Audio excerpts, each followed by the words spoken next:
Welcome back to the Smugglers Den. This is episode 25. A quarter of a century. Oh my goodness. We made it. We made it. As always, the Smugglers Den is brought to you by swdestiny.com. Go there. They're hosting us. They do all kinds of amazing things. Check out brokenegggames.com. Put TG Games in the discount code, coupon code. Maybe help out the show a little bit. Or you can go to Patreon Tiny Grimes, where we got all kinds of stuff happening. Thanks so much to everyone who's supporting me there. You guys are all amazing. And now we are on with the show. We bring in the one and only Mike. What's happening, Mike? Whoa, I'm great. Can you believe we're 25 years into the show? I cannot. That is literally unbelievable. That's a long time, Mike. Quarter of a century I've been doing this show. Feels like only like a quarter of a year, but you know, it's been 25.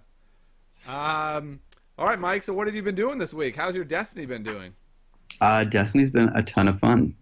Finally getting to dig into Spirit of Rebellion after Worlds, and man, it is a blast. Yeah, it's been really weird talking to you for the last like 3-4 weeks and be like, hey man, I got this cool new hero mill deck going, and you're like, oh really? That's cool. I don't even know what the Spirit of Rebellion cards say. Yep. I still don't know what most of them say. Yeah, I agree with that. Mike got to see my sorting method, which doesn't work very well. But basically, when I opened my first 4 box, I just took the good cards out and put them in a pile, which sounds like a good idea, except for it's not. Does it? Okay, it sounds like a good idea to me. It didn't work out. Though Mike did agree when he looked through the pile that it was mostly good cards. Yep. Well, I looked through your bad card pile, and I was like, yep, those look bad. Yeah. We're still at that point with the Spirit of Rebellion pool where I do not know what the bad cards say. Yeah. So that's always hilarious. Like, it takes a while.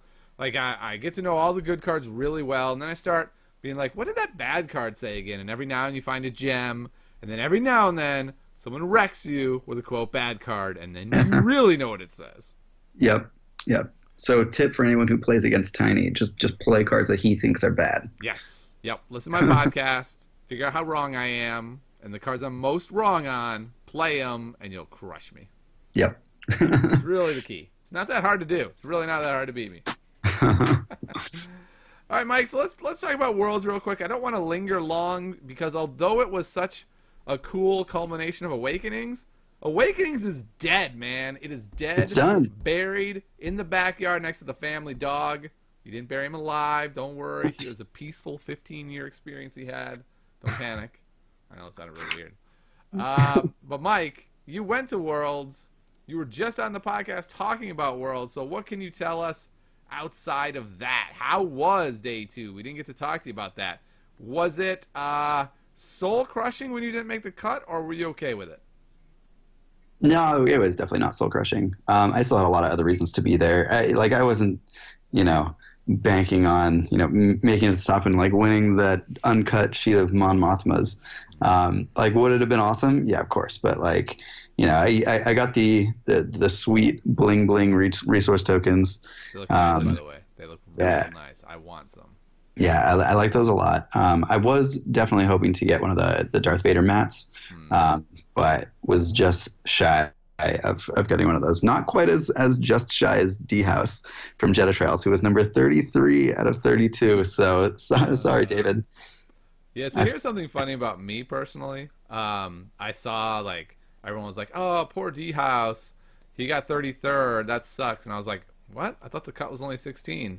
Like, yeah. But there was a Vader playmat at 32, and I was like, so what? You either made the cut or you tied for last in the event. Well, see, when the event doesn't offer anything except for, playmat and or uncut sheet of Mon Mothma promos and or, other playmat, that's what you're playing for. You know what the tournament offers in my estimation? One thing. A title of World Champion. All the rest of the things FFG offered were so irrelevant that they did not factor into my estimation at all. Though making the cut is also good. To me, I'm so weird with events. In my opinion, you either make the cut or you get last. People have asked me, Tiny, how'd the tournament go? And I'm like, oh my god, it was the worst. I got last. I'm like, you got last? I'm like, yeah. It was a weird tournament. It was like 24 people, and they still only cut to 4, and I got 5th. And they're like, you didn't get last then. You got 5th. I was like, no, I got last. Yep. But that's my own problem, Mike. You don't have to share in my psychosis. So did you get to talk to any designers? Did you hang out with Lucas? Maybe, punch him in the stomach for making fast hands or anything like that? I definitely didn't punch any stomachs while I was there. That's probably a good thing, Mike. That's probably smart, right? Lucas, to be clear, I was joking. Do not want anyone to punch you in the stomach. You're great. We love you. Keep up the great work. But yeah, I did get to hang out a little bit with Lucas, which was great. He's like the nicest dude, and we got to talk about Destiny, and it was a good time for sure. Yeah, that's cool. One of the cool parts of going, definitely. Yeah. It's kind of sad for me because it's hard to make it to Worlds. It's always during the school year. I'm usually teaching, and it's just hard to be like, all right, taking a week off during the school year. I know other people seem to make it work, and maybe next year I'll try harder. It's just hard for me. It makes me a little sad, but I've got Gen Con to look forward to, man. Gen Con with Spirit of Rebellion. Gen Con fun. Whew, hopefully it'll be fun. That sounds like a lot of fun. That's one that I really wish that I would be able to go to. Yeah, it's funny for me because it's the reverse. I know a lot of people are like, I'd way rather go to Gen Con. It's a big gaming convention, but I'm not a big gaming convention guy. If I go to a big gaming convention, it's to play Destiny. It's not to right. Walk You're there around for one game. Yeah. Yeah. So, oh well. All right. Let's move then to. Well, let's start here. So the top 8 was streamed, and I didn't get to see too much of it. Unfortunately, my children were home. And then after the fact, I was like, I'll go back over it, and I'll record commentary on it. And I was like, why? Awakenings is dead. There's 0 point in doing it. I don't even want to see the game now. I don't even care. Which sounds really weird. But from what the little I did see, and from everyone messaging me like a billion times, misplays seemed to be the name of the day. So far as one person, like, it seems like he forgot to activate Dooku at one point. Did you happen to hear or see a lot about this? No, not really. When the top 8 was being streamed, for most of it, I was out of the game center. I came back in time for the top 4, and those games were interesting, but like they just went really poorly for Zach Bunn and Nick. Yeah. Like each game just like was kind of out of their hands from almost the beginning. Yeah, let's talk about Zach real quick. He had a really innovative Han Ray deck, which I thought was quite cool. But the problem with the deck is it had barely any weapons in it. It had like 2 holdout blasters, 2 of the 3-cost weapons, and then did it have another weapon? Because it didn't have jetpacks. And so the problem is in that final 4, he just didn't draw weapons, and people in the stream were like, "Oh my god, he can't draw any weapons. He's gonna get wrecked." And I was like, "Well, he doesn't have any weapons in his deck. Like, I don't know how he made it this far without weapons in his deck." Yeah, I talked to him about it a little bit at the after his game.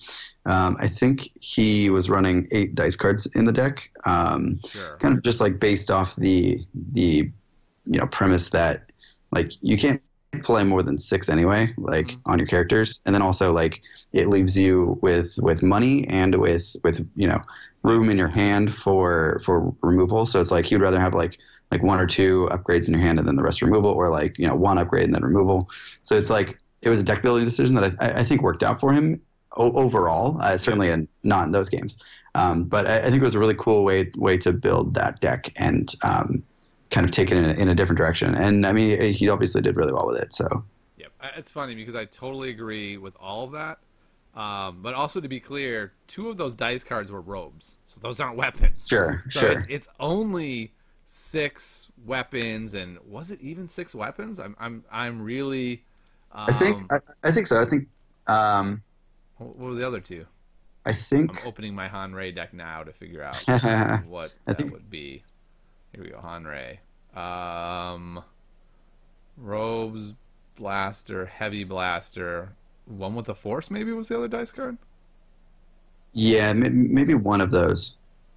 Um, raise staff, hold out blast. Oh, I think he did have raised staff. So one raise staff, yeah. Two hold out blaster, two DL-44, one with the force. Yeah, so you're looking at really three weapons you can play early, and then the DL-44. And now I'm gonna agree. I think Jetpack is a garbage card. I've said that for a long time, but I think you have to run it in that Hanrei deck, and it's really cool how it worked out so well for him all day. But like from my perspective, you have to know at some point it's gonna crap out, and you're just hoping it's not in the cut, right? You're hoping it's like round 2 of Swiss or round 3 of Swiss, and then you're fine.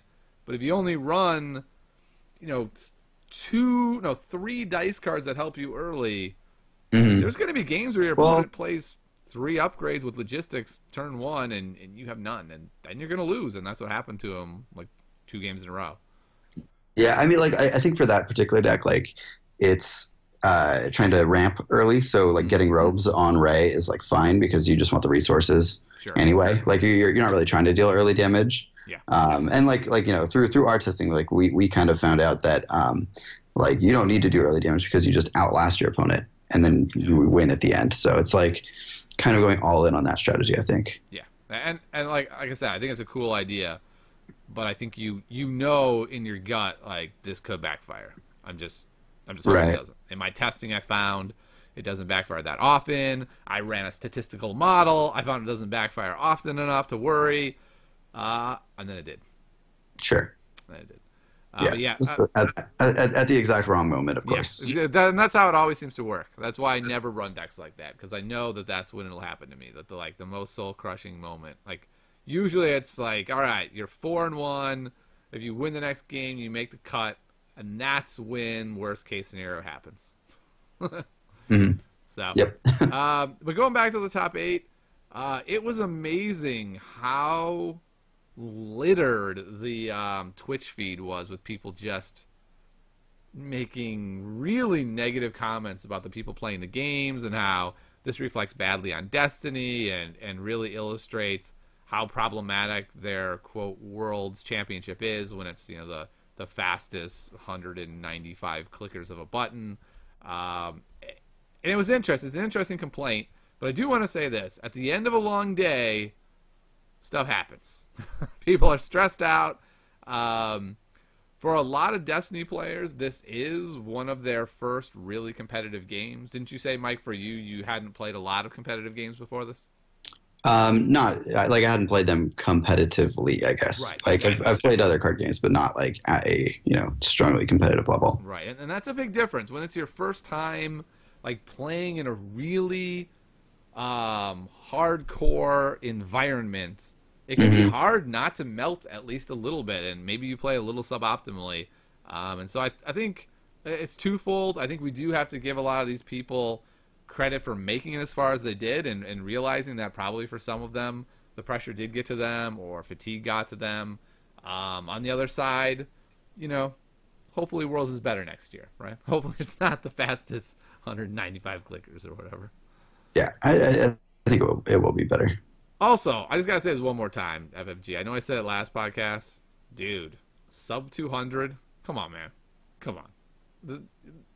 400 at least. Just take up the whole haul. Take one day, Destiny it out, and then the next day, you don't have to. You only need half the haul or even smaller part. But you got a CCG in your hands. It's making you money over fist. Is that how the saying goes? It didn't sound right.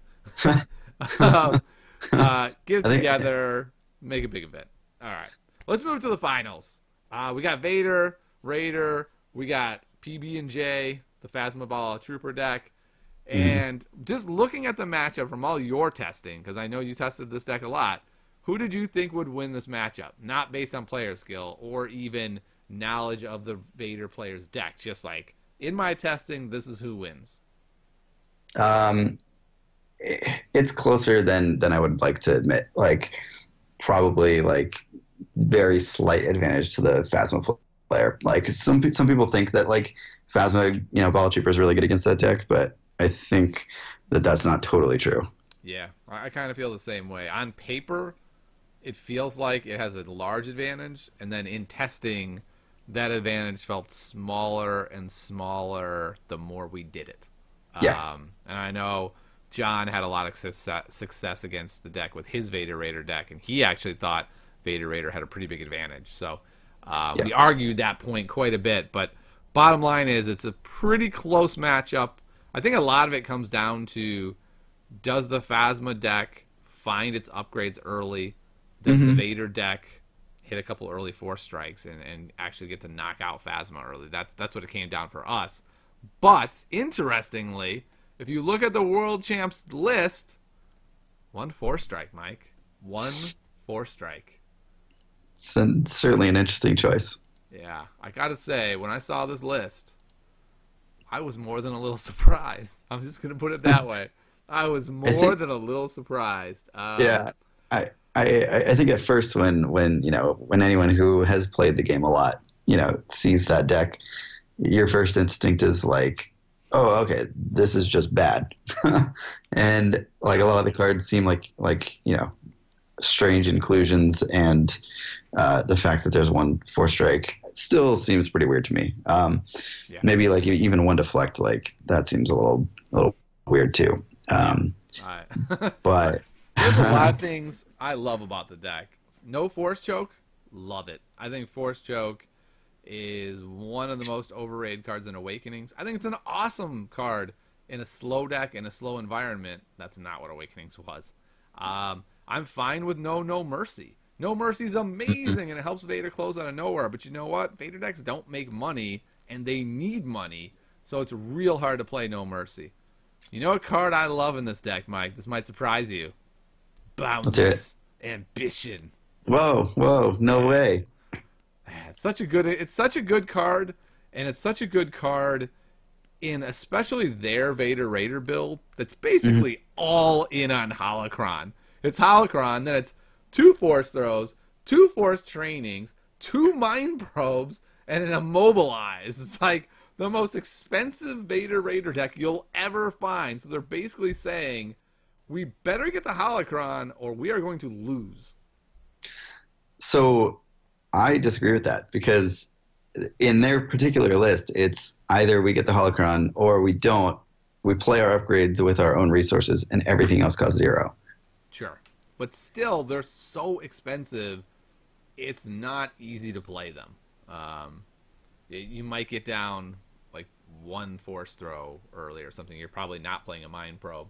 But I do like the fact that with Boundless Ambition, it lets you more easily find that Holocron. I think that's just a really key combo, especially when you have Vader Raider, and putting a Holocron on Raider turn 1 is just devastating.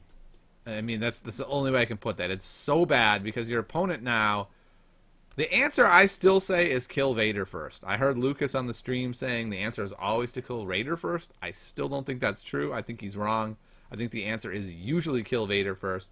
But if they're running Boundless Ambition and they're able to get a quick Holocron and either get it with the Ambition or roll out the Holocron special and then use Ambition to get a Mind Probe, then you're starting to go, maybe with this exact list, it is right to kill a Raider.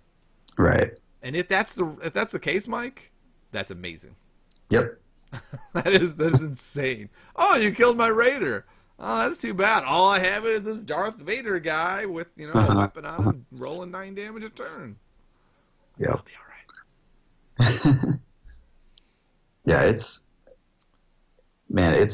hard to make the decision to kill the Raider instead, but sometimes it's right. Yep.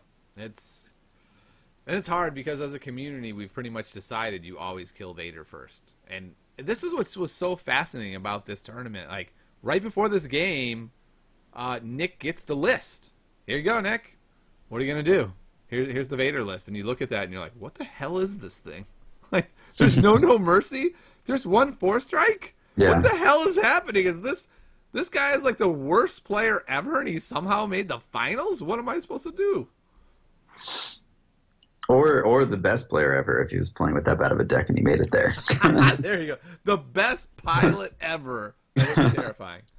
Yeah, no, it is a really neat thing to have a deck so weird in Awakenings, because it just, the lists were pretty codified, and it's pretty impressive that he had such an interesting list. I will say this though, Mike, I thought it was cool. Unequivocally, I'm gonna say it. 1/4 strike is wrong. It's just wrong. I'm sorry, man. It's wrong. There's no other way I can say it. Here's you might say this, Tiny. What card would you take out? Shuffle up the deck, pull one out. There's your answer. There's your freaking answer. That's how wrong it is. Shuffle up the deck and take out the other 4 strike. Literally take any other card out of the deck and you're fine. Yeah. So there we go. I'm not even gonna get even more specific than that. Just do that and you'll be all right. Probably not a holocron. You probably reshuffle. At that point. All right, Mike. So we've got our champ. Yeah. So, and really quickly, if any of you guys want to watch that final match, Nick, who was the runner-up, put up a really, really cool video with kind of his play-by-play thoughts, kind of what was going on in his mind while that match was happening. And so you can find that on swdestiny.com's YouTube channel, and it's on our homepage as well. So if you go there, you'll see it. Yeah. So congrats, Daniel Weiser. Is he a Minnesota guy? Yeah, I think so. Yeah, so he won the Minnesota local. Congratulations. Just kidding.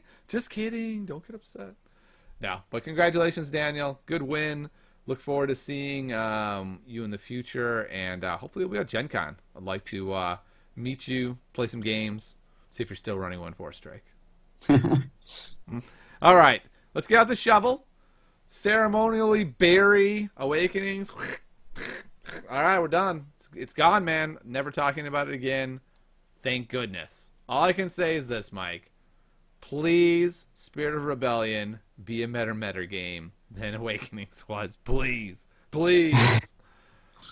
All right. So yeah, my fingers are crossed. Let's start with, Mike, a card or two we're each really trying to work out before we do what we're going to do today, which is take a deep dive into Blue Hero. So I'm going to start. A card that I really have been working on is Dark Presence. Dark Presence is one of these villain cards that seems unfair. And what I mean by this is villain got a whole bunch of these just amazing free supports. All 3 colors got one, and light sides all cost 1 and are worse. So I don't really know what happened. Yeah. But these cards are amazing, and Dark Presence says, after one of your dice rolls a discard, you may exhaust the support to force an opponent to choose and remove one of their dice. So if you get this out, and you say, roll Jabba's 2 dice, and re-roll one of them, you're pretty likely to hit a discard. Boom, they lose 2 of their dice. Mike, that is pretty damn good. That is pretty damn good. Yeah. I played against a deck that had that today, and he got 2 Dark Presences out, and it was very it put me into a position where I didn't really want to roll out first. Yeah. Because sure. If I do and then hits it, okay, there go my dice. The crazy thing though is it's also not just when they first roll out. Right. They don't have to activate it. They just re-roll and wow you. It's totally insane. This whole cycle, inspection, Dark Presence, salvage stand, they are real for sure. Man, if there is a villain control deck out there, I think that it plays, at least 2 of the 3 of these cards. Yep. It's this trilogy of cards combined with the Hero trilogy of cards. Yeah. That makes me look at the design team and go, I don't get it. I don't understand what you guys are doing. Why would it be so polarized there? The Hero ones are worse and cost money. What is happening? Yeah, there certainly seems to be a bit of bias there. I'm guessing it's not bias, but I don't I don't understand what happened. I will say this, though. I will say this. 3PO is so dang good that maybe they said, whoa, okay, all right. How do we balance out 3PO? So maybe. Yeah. Maybe that's what we're looking at, Mike. This is I mean, like, the 3PO balance. yeah, you like at least one of the three of those hero decks, right? Or hero cards, right? You're a fan of Spynet.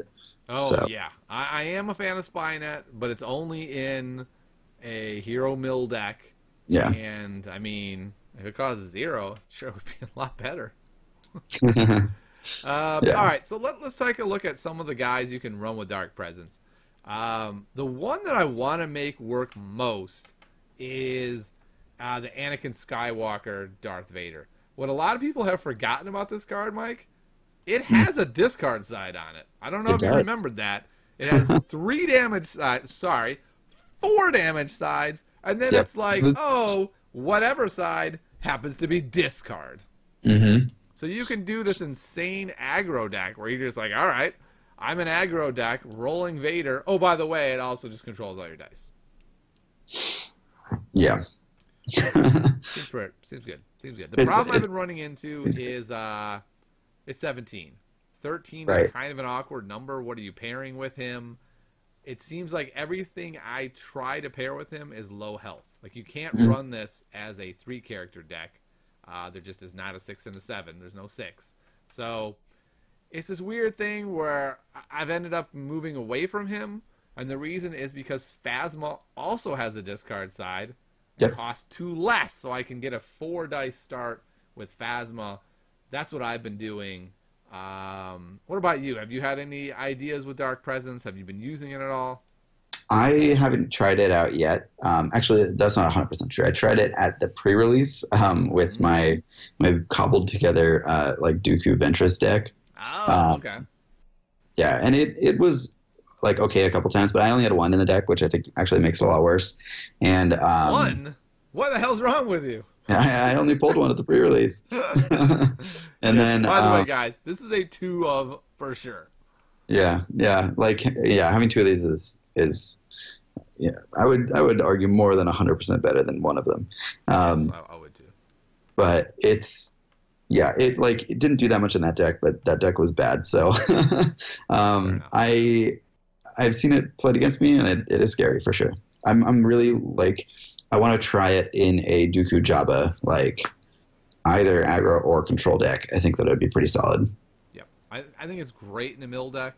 I think it's, for me, I really like it. I want to try it more in an aggro deck. So the deck I was using was Phasma, Night Sister, Trooper. And so you have 3 dice that all just have discard on them. You have 2 characters that now have the Guardian trait. So theoretically, Phasma should last into the late game, all game, even in the late game, removing 2 dice. And that sounds really strong to me. I've only got a chance to play it once. It did win its game, but that's that is far from a way to define a deck. What I really want to do is find a way to squeeze a yellow character in there so I can get Vibro Knuckles. Vibro Knuckles has 2 discard sides and is Amazeballs. Yeah, that card is really good. Yeah. So still working on it. It's a work in progress. I'm sure you'll hear more from me about this, but let me know if you found anything. I'm very curious to know. Post it on the YouTube channel. Send me a message. Let me know how your Dark Presence experimentation has been going. Mike, what's the card you've been working with a lot? Man, I've been jamming out some blue hero decks mostly, and also Palpatine. But I've been trying Qui-Gon Rey, and then last night I tried Qui-Gon or Rey Chirrut, which was a disaster. It was. Yeah, the card that made me want to try Qui-Gon Rey was Synchronicity, because it just seems like stupid not to play, and it is very good. It does exactly what it says it does. Okay, well, let's take a look at it. 0 cost, by the way. So right there. Oh my goodness. Play only if you have a die showing melee and shields, and deal to unblockable. So you don't even have to do anything. You don't have to give up your dice. You just play this event for 2 unblockable damage. That seems insane. Yep. Yep, and it's quite good, especially against Dooku, who is pictured on the card, ironically. Oh, that is cool. You know what? I didn't even look at that. By the way, this is another problem I have. I don't even look at the art on cards. Every now and then I do. This is amazing art. This is super cool. I didn't even know that's what that was. I saw a couple of lightsabers, and I was like, oh, okay. It's a couple of random people holding Okay, the lightsabers, sure. Cool. Yeah, so that's neat. Yeah. Yeah, so were you able to use it very, very many times? Have you wrecked people with it? Yeah, in specifically in Qui-Gon Ray, it's like really reliable, and it definitely does work. There's like, it's such a simple card that like there's not really much to say about it other than like it's good, like, Yeah. and it definitely works. So that's that's what it is. That's fair. I do feel like this deck or this card is one of the primary reasons to even run Qui-Gon Ray now. Since Yes. Vibro Knife is around, shields do quite a bit less actual saving of lives. You can Right. riposte them, which is cool. You can ping with Qui-Gon, but that's a pretty slow way to kill somebody. Killing someone with pricks now Yeah, is it's too not slow. as good as what you can do. Yeah, way too slow for sure. Yeah, so I don't know. I'm not convinced that Qui-Gon Ray is a thing anymore. Though if it is, synchronicity is certainly a big part of it. What do you think about that, Mike? It felt like when we saw the spoiled cards with stuff like synchronicity and your eyes deceive you, it felt like Qui-Gon Ray was going to move from tier 2 to just a solid tier 1, one of those best in the meta decks. I feel like it might have slipped to like tier 3. What are your thoughts so far?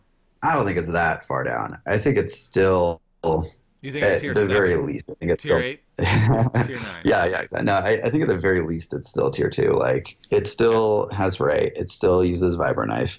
It has synchronicity. It's got all the good blue stuff. Like it's still a deck. Like it's still it still can win a lot of games. I see. The problem is that I don't have as much experience playing against other Spirit of Rebellion decks. But from what I've seen so far, I don't think it's like dramatically worse than anything else that I've seen. Okay, that's fair. It just feels to me like it's not even close to the best mono blue hero list. Like it feels like probably Rey Obi-Wan and Rey Luke are better than it, and to me that just feels like it's tier 3. But you're right; it's still going to be tier 2. I'm not yet totally convinced that those decks are better, but Yeah. I haven't played against them as much yet. Yeah, but also, I mean, like talking about decks that are good enough or whatever, like it definitely is not better than Second Chance Ammo Belt. So there's that. Not much is, man. Not much is. Yeah, it's funny because of Second Chance Ammo Belt.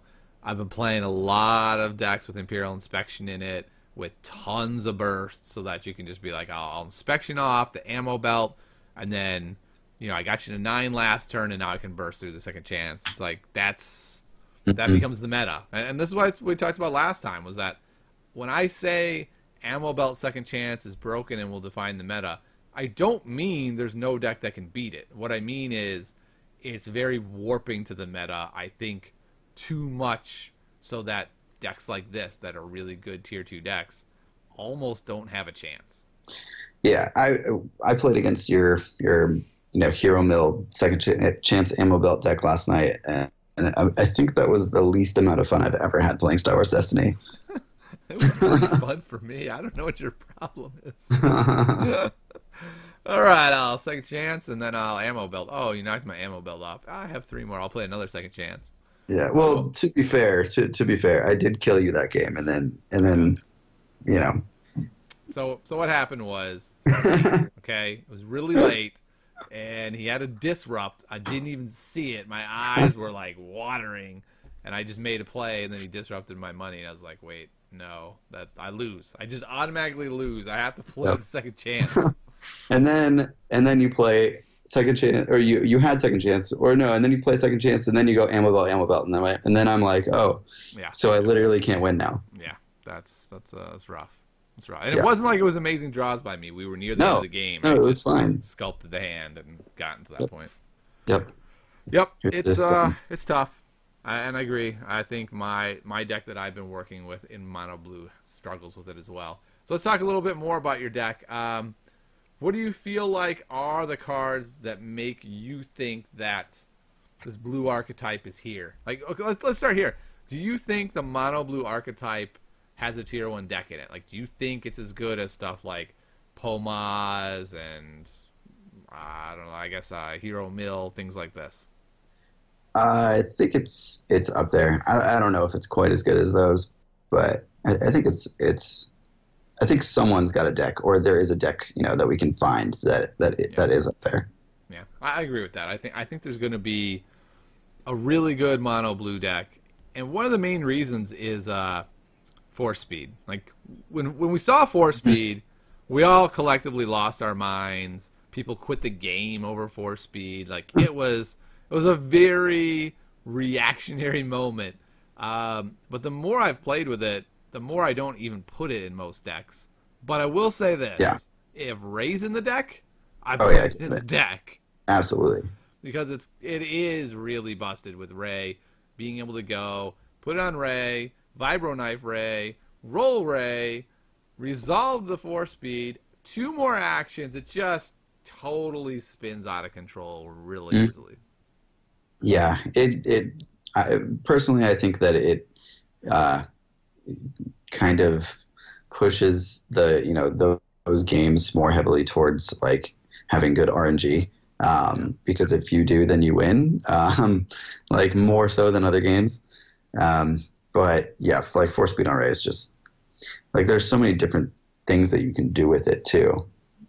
Yeah. Like there, plays where you like have a focus and in your hand you have a misdirect or whatever, like force speed into focus misdirection. Like there are more uses for it than just like rolling the nuts, but like that play, like just rolling well, like, and your opponent has no way to interact with it. Is it's good. We've seen lots of cool plays. Like you could go focus Obi-Wan's die into the 3 and then guard off their 3 dice. Right, like, right. What just happened? Yeah, I remember how you were gonna lethal me for 9. Yeah, you don't get to swing it all here. Yeah. Focus Obi-Wan to 3, and then my ally is the force for 3, and then resolve 3 damage. Like so many different ways to just like ruin your opponent. Yeah. The other best mono blue card is Vibro Knife. Yep. Exactly. So we were talking about this last night. Vibro Knife is such an interesting card, right? Because if you look at it, you're like, I mean, Holdout Blaster didn't break the game. Why are people going so crazy about Vibro Knife? But it's because it does so many things simultaneously. Like, Ray's dice are garbage. Vibro Knife fixes her dice. Yep. Having those 2 black sides fixes her dice, and it has ambush, and it makes it so that you can't have shields or do any cool things like Dooku or armor plating. Just like, it does so many things, and it's the same price as, any other 2-cost upgrade. Yep. There's 4 components to it. It costs 2. It has ambush. It fixes raised dice, and it ignores shields. If it had like even any 3 of those things, it would still be good. Yeah. It would still be good, and it's like, man, like it makes me sad because like now I don't want to play Dooku anymore because he's just a 10 health dude now. Like his whole ability is negated. I mean, you can play around it. You can play doubt and pull off that die, but this is all assuming they don't just go, all right, I'll force speed and resolve all my dice. Cool. Yeah. Yeah, it's to me it goes on the pile of problem cards, right? It's a small pile. The design team's actually done a really good job. Some games have a huge pile of problem cards. There's only a couple, but to me, it's on the pile. It's on that pile that if they errated it, I'd be like, cool. I'm all for that. And like you said, I'm not even specific on the errata. Do whatever you want. Do whatever you want to that card. There are like 14 erratas you could do to that card. That will all be fine. Yeah. All right, well, let's move on to the deck that I was looking at, and a crazy statement that I made. And it's actually not a statement. It's a question. Mike, I ask you this. Is Obi-Wan better than Luke? Question mark. Maybe. That is my exact answer as well. I don't know yet. I will say this. He's got a 3 side, right? So all of those cool blowouts you get to do with Luke, you still get to do with Obi-Wan. And he has 2 focus sides. One of them is a double focus side, which, like, in Awakenings, that was almost the most powerful dice side in the game, was a double focus, and he's got that. And then the craziest part of all that I found out, Mike, no one wants to kill him because his ability is so bananas crazy. People kill Rey first. So it's like running a Luke Akbar deck where they're like, no, man, kill Luke first, man. I mean, kill Akbar. You'll be fine. What's the worst that could happen? Oh, wait, Luke's just smashing me in the face all game. It just seems absurd. And I don't know. It feels like that may be the best mono blue hero deck, which shocks me because I mean, I'm going to admit it. I'm going to admit it right here, guys. Sometimes I'm wrong. I saw Obi-Wan, and I said, what are they doing? That's incredibly overcosted. He's terrible. He may be the worst legendary in the set. And here I am now saying maybe he's better than Luke. However, I will say this. I said Luke was terrible too, and I'm not sure I'm wrong on that. Anytime you have a 20 cost dude, he's got to be insane. I'm not sure either of them are actually insane enough. But maybe, just maybe, Mike, maybe Obi-Wan is. Maybe. I'm curious, like, to find out if it's, strategy, like lapses in strategy, or if it's like, or if he's actually good. Like, if people are going after Rey first, like, is that just straight up wrong? Like, how many games do you win when they kill Kenobi first and then you get, something crazy on Rey? Like, like what actually happens in those situations? So I think a lot more testing needs to be done, but it seems promising. Yeah. The funny thing is, I think the way I had the deck built, probably killing Rey first was right, because I had 2 swiftness, 2 holdout blasters, 2 vibro knives. I've got the graveyard. I'm looping. Everything's pretty much going on Rey because I have to be overwriting. I'm spending my money for stuff like my allies, the Force. Often what was happening is Rey was dying and Obi-Wan was naked. And maybe his ghost would be next to him being like, yo, Obi-Wan, I got your back, boy. But he did not have a lot of upgrades on him because I found the fundamental problem with the way I've been building Blue Hero is it doesn't have money. It's broke all the time, and that's really challenging. Mm-hmm. There's no enrage for Blue Heroes. No, there's not. So, Mike, since we talked last night, I got a new build of it. I like it. New build. I streamed our build from last night, lost again because Rey died and Obi-Wan was naked. Mm-hmm. But I came up with an idea. What if I put in 2 journals of Obi-Wan? And that has 2 black resource sides on it. So I could stick that on Obi-Wan. That's not that scary. They still want to kill Rey. And right when Rey's about to die, instead of having the handcrafted light bow, which is an amazing card, I switch it to the lightsaber. So now I can take that vibro knife that's been amazing for 1, stick the lightsaber over it. So now if I can get Obi-Wan, like Rey dies and Obi-Wan has a journal on it and a lightsaber on it, that's a whole different ball game than just a naked Obi-Wan. Mm-hmm. So I don't know. I'm curious to see if maybe this will be the way to go then. Yeah, it seems interesting. I like the 2 black sides, and that obviously works for Rey's die as well if you roll her resource. Yep. But I think what I'm kind of realizing about Blue Hero is that, like, redeploy is amazing, and like because you're so strapped for resources, like making sure that those resources are not wasted when your character dies is huge and makes a difference. And another play style change we're going to make is I used to play Holdout Blaster, overwrite it with Vibro Knife to leave that in the pool because that die is so bananas. I think it's the reverse. I think you got to leave the Holdout Blaster in the pool so that when the blaster moves over to Obi-Wan, you don't leave it on him, but you overwrite it with something better. And then you're getting a cheap upgrade, like maybe a Makashi training or something, and so then that becomes free. Yeah. And then the other problem is once Rey dies, Force Speed's no good on Obi-Wan. Like, it's super slow. It's just not that good. It could be if you roll this double focus. True. So basically, I'm working on an Obi-Wan Rey deck. You can check out my Patreon page at Patreon Tiny Grimes. I've been talking about it there, talking to some people over there. We're going to see if we can take my brew and fix it up.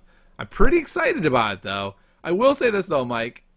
I think Mono Hero is just bad. Mono Blue Hero. Like, the more I played with it, you see these insane cards. My Allies, the Force Speed, Caution, Guard. They're so good and they're so cheap. And then you play it and you're like, yeah, man. Like, it doesn't have a holocron still. It still doesn't have a holocron, Mike. It still doesn't have Sith holocron. Yeah, Sith holocron is pretty good. Just imagine how good that deck would be if it had Sith holocron. It would be another beast entirely. It would be insane. It would be a whole different deck. Yeah, it would be. It would be absolutely insane. Yeah, and you can't run Boundless. So that was another thing I found is when I look at Hero Blue, Premonitions is a really cool card. Now, the ruling on it is just savagely brutal, right? That is like, okay, I got my Mind Probe with my Premonitions. Your opponent plays a Premonitions and gets to take your Mind Probe and play it. That's a crazy-ass ruling. I hope they change that. Is a bit crazy. But I tried this several times, and it's really RNG, Mike. When you don't have a lot of draw in a deck, I mean, what if it's in the bottom 12? Like, even that's not that easy to get to all the time. Yeah, I mean, if it is, then you just throw 2 cards away from your hand and don't get anything out of it. Yeah, it's I had it work really well once, and I was like, oh my god, this card. This is amazing. But it doesn't have Boundless Ambition. That's the card I think that really drives Premonitions, being able to just whip through your deck really fast if you need to. You know what you do have now, though? You have Ben Kenobi's journals. Damn right you do. Damn right you do. I forgot about that, man. You discard, you die, and then you get a card. Maybe, man, maybe that's the key to everything. It's the key. Key to everything. Another card that I think is kind of a trap card is Destiny. Destiny looks amazing, Mike. And I actually don't think it's a trap card if you have 2 Ray dice. But if you're going to try to do a 3-character deck, I just don't think Destiny gets it done. I think it's just too hard to pull off. Because then you're like, if you're doing Obi-Wan, you're getting rid of an awesome die, like a double focus or 3 damage. Like, you can't do that. You just can't do that. No, you can't. Yeah, I had this in my Qui-Gon Ray deck for a little bit, and once I realized that you can't use it to overwrite your upgrades, it got a lot worse. Because what I thought about doing was rolling in Jedi robes, let's say, and then removing the Jedi robes die with Destiny to bring in like a lightsaber. Like, that sounds sick. That sounds amazing. Yeah. But that's not how it works. And like since that realization, the best thing I've been able to do with it is play a Force Misdirection off of it when my opponent's not expecting it, and that is like a bit too cute and not really good enough. Yeah, I'm gonna agree with that.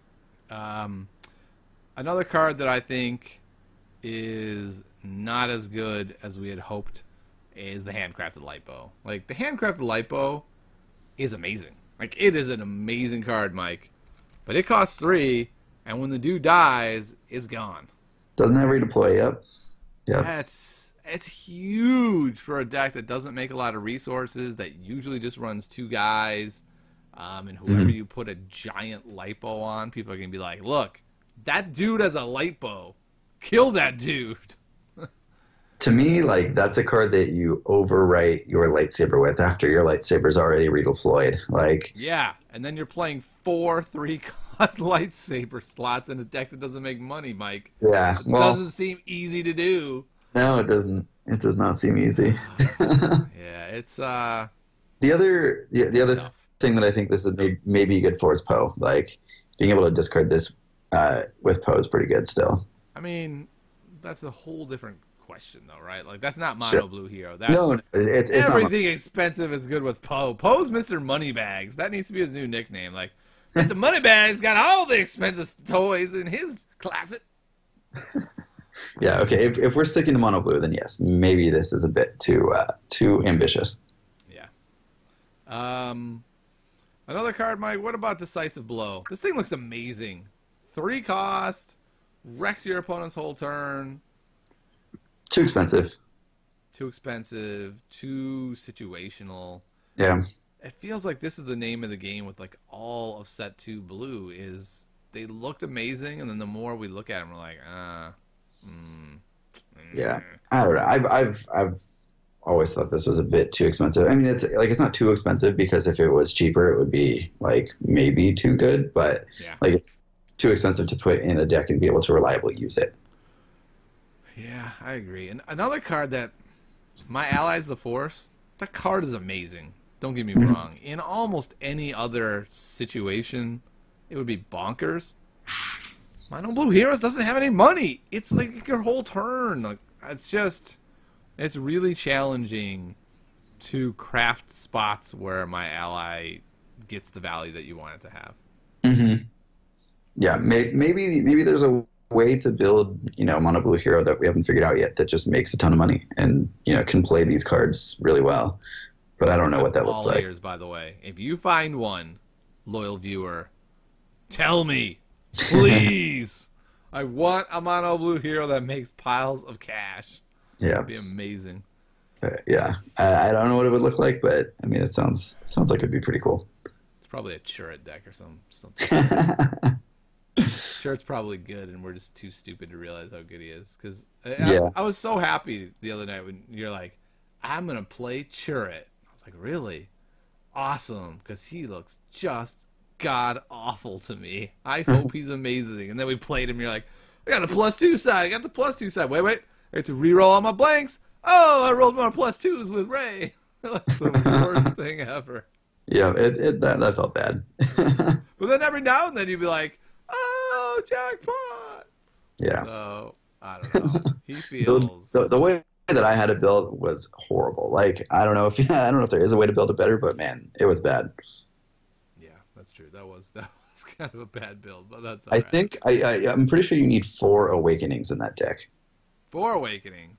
Yeah, 2's not good enough. I feel like, Mike, that might not be legal. Another card that I think is interesting and highlights like the problems with Blue Hero is Force Heal. Force Heal's kind of a cool card. Like for $1, you can theoretically heal 2 damage a turn, and since shields are worthless, that's pretty good. And it has 2 money sides, and it has a shield side. Hey, there's your money deck. But Mike, there's no holocron to get this thing for free. You're having to hard cast 2 to pay for this bad boy. It's too expensive. To me, this almost feels like a 1-cost card. Like, if this was a villain, I'd say, sure, let's make this 2. But as a hero, it just feels like a 1-coster. Yeah. Yeah, it kind of does. I mean, I don't know. 1-coster that has 2 black resource sides seems pretty solid. I agree. I'll scale that back and say it costs 1.5. All right, cool. It costs 1 resource, but one of those resource sides is blue. That's fair. I feel like there's a lot of cards that fit into this with this design team. Is they designed cards that cost half $1 more than they should, right? So it's like this cost 1.5 and got rounded up to 2, and those cards are just unplayable. Yeah. I would put like the A180 in that category. I would put probably R2D2. Yeah, R2D2 just should straight up cost 1. I gotta say this. So here's my R2D2 rant. Whenever I see R2D2, I'm like, oh my goodness, he is really good for 1. Because I forget he's 2. but he's not 1. He's 2. He's actually, I think they're right. I think he cannot cost 1. He's too good. Do you think he's better than 3PO? He can't cost 2. He just can't cost 2. If he was 1, would he be better than 3PO? God no, but 3PO could cost like 7. He's the best card in the whole set. We're not comparing him to that. It's like saying, should your Honda be more expensive than a Lamborghini? No, Mike, it shouldn't. It shouldn't.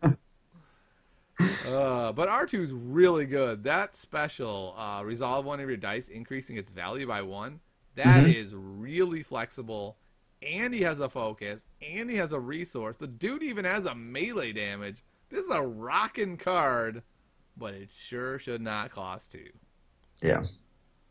Poor R2. That makes me so sad. Why'd you have to make me sad, Mike? Why'd you have to bring up R2? Even though I think I brought him up. All right, let's see. Any other cards we want to talk about in mono blue before we head out here? I've got a list here. I'm looking at it to make sure we got them all. I think caution is one that we didn't hit yet. What's that? I think we haven't hit caution yet. Okay, let's talk about caution then. I think we hit it in Yeah. passing, but we'll focus in on it. What do you think of caution? You're a guy who likes to play Qui-Gon Rey, so let's hear from your perspective what you think of caution using that deck quite a bit. I think half the time it's fine, and half the time it's dead. um, when you have it with Riposte in your hand, it's really good. Yes. And when you have it in your hand when Rey is dead, it's terrible. So those are kind of the two sides of it. Like the problem also is that gaining 3 shields is not that good anymore. Yes, that's the big problem to me. When I first saw this, I was like, "Oh my goodness, a better version of Dug In? Have they lost their minds?" And then you see Vibro Knife and you see shields are irrelevant, and you're like, "Oh, this card is garbage." That's unfortunate. But yeah, I don't think it's any good. I think it's a trap card, actually. It's one of the cards I had in my original build, and the problem is you have to remove a character die. You can't give up an Obi-Wan die. His dice are just too good to put 3 shields on Rey when they're probably getting around them.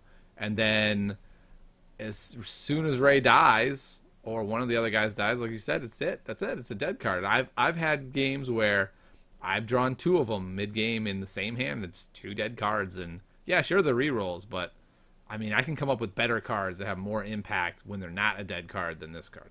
Mm-hmm. And that's really what it comes down to me. I'm fine with having cards that become dead cards, but they better have a really high impact. And I just feel like outside of Qui-Gon Rey, when you're running Riposte, I don't see it. With Riposte, sure, it's like a combo card, right? Right. Yeah, and that's exactly right. I think outside that, I mean, if you're playing in a meta with no Vibro Knife, sure. Yeah. But if you got other people playing blue, blue, I don't care about your shields deck, then it doesn't really do anything. I think we have a show coming up. It'll be the whiniest show ever. It's called like cards that need to be errated in Destiny, and we can errata all of them. All the cards we think need an errata. Really, it's not that many, but they're just really meta warping. So yeah, we'll see what we come up with. All right. I think that wraps it up for Mono Blue Hero. There are some other cool things to look at that I haven't spent a lot of time with. There is the tree guy, the Jedi Acolyte. I don't know. Oh, yeah, the Ithorian. That's what that race is called? Okay. I'm a Yep. huge Star Wars fan, but unfortunately I don't know the name of every race. Yeah, Well, the Jedi Acolyte, he's kind of cool. Before you remove his die, increase its value by 1 if showing the same symbol as one of your other dice. Like, you can do some crazy, crazy things. You can get a triple focus off of him. If you're running him in a mill deck, you can get, extra mill. Like, he's pretty good, and Luminara is also pretty good. But I feel like they're fragile, right? Like, if you build a Luminara deck, you kill Luminara. If this dude is in the deck, he only has 7 health. If he dies, I mean, it ain't going to take him long to die in this meta. Yeah, that's for sure. All right. Yeah. I do want to thank a couple Patreons. Justin is a new subscriber. Thank you so much, Justin, for subscribing. Also, I want to thank John, who is coming in at the Darth Vader tier. So thank you so much for the support. The support you guys give me has been amazing, and quite frankly has helped me be able to stay in this game.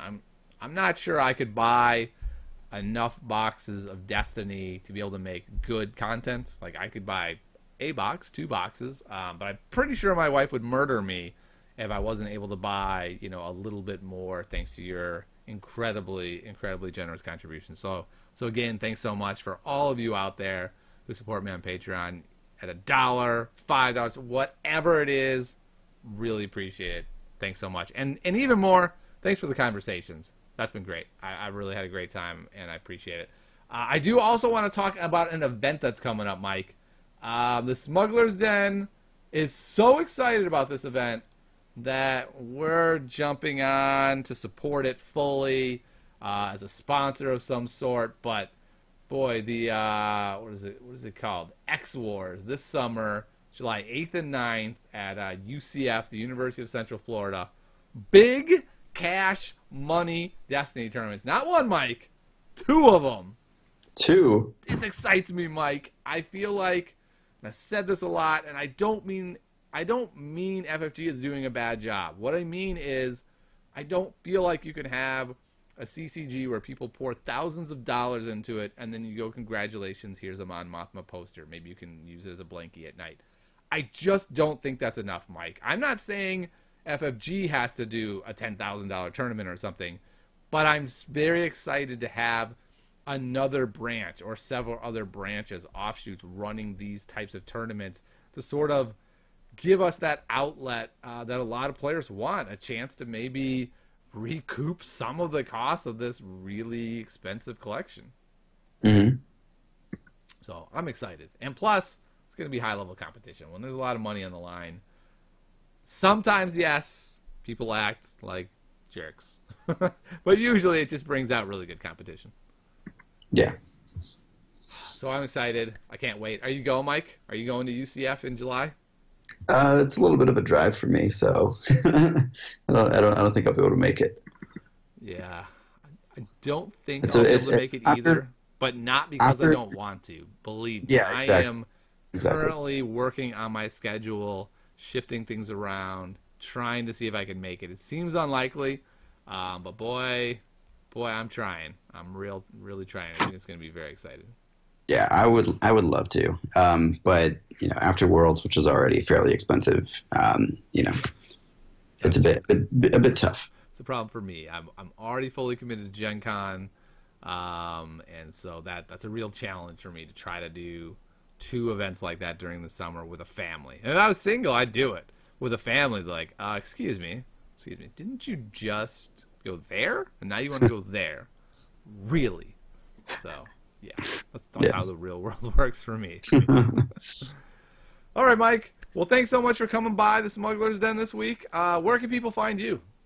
Thanks. People can find me on Discord. My tag is Rebel Spy on there, and then just check out all the spoilers.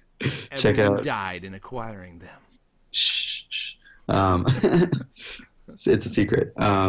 And then, check out swdestiny.com. We got some cool stuff coming up. Ooh, whoa. You're just going to leave it at that? Man, that's it. Jeez. That's it. Yep. All right. Well, you can find me on Tiny Grimes YouTube. We do not have cool stuff coming up. It's just the regular stuff.